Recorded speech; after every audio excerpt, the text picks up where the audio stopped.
अब डॉक्टर साहब यहाँ पे एक और एक चीज़ ये आती है कि जब ईवीडी हम करते हैं प्रोसीजर, तो इसके साथ साथ इन्फेक्शन के भी चांसेस होते हैं, तो वो इन्फेक्शन को प्रिवेंट करने के लिए कौन से ऐसे स्टेप्स हैं जो हमें लेना चाहिए?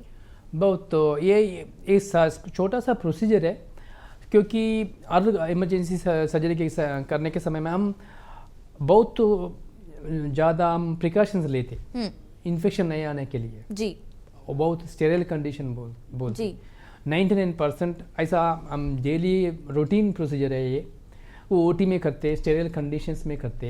ऐसा पेशेंट को करने के बाद कोई इन्फेक्शन चांस बहुत कम है, क्योंकि आज का दिन बहुत एडवांस्ड इंस्ट्रूमेंट्स भी है, एडवांस्ड ऑपरेशन थिएटर्स भी है।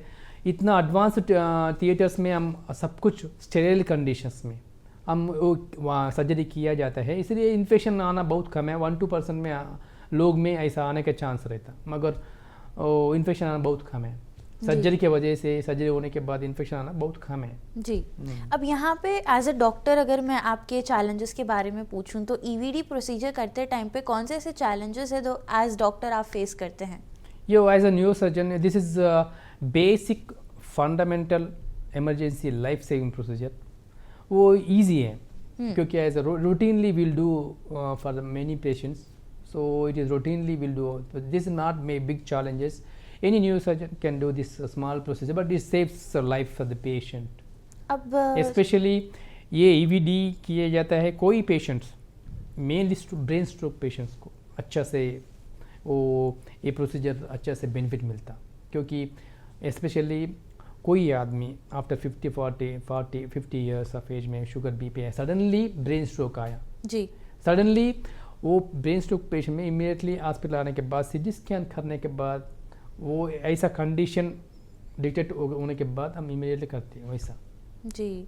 अब यहाँ पे अगर हम कॉम्प्लिकेशंस की बात करें, जहाँ पे पेशेंट्स सीटी स्कैन के बाद उन्हें डिटेक्ट हुआ है कि ऐसा फ्लूइड उनके ब्रेन में जमा हुआ है, एंड उसके बाद भी अगर निग्लेक्शन पेशेंट ले रहा है, तो निग्लेक्शन के क्या कॉम्प्लिकेशंस होते हैं, आप उस बारे में हमें बताइए। जरूर।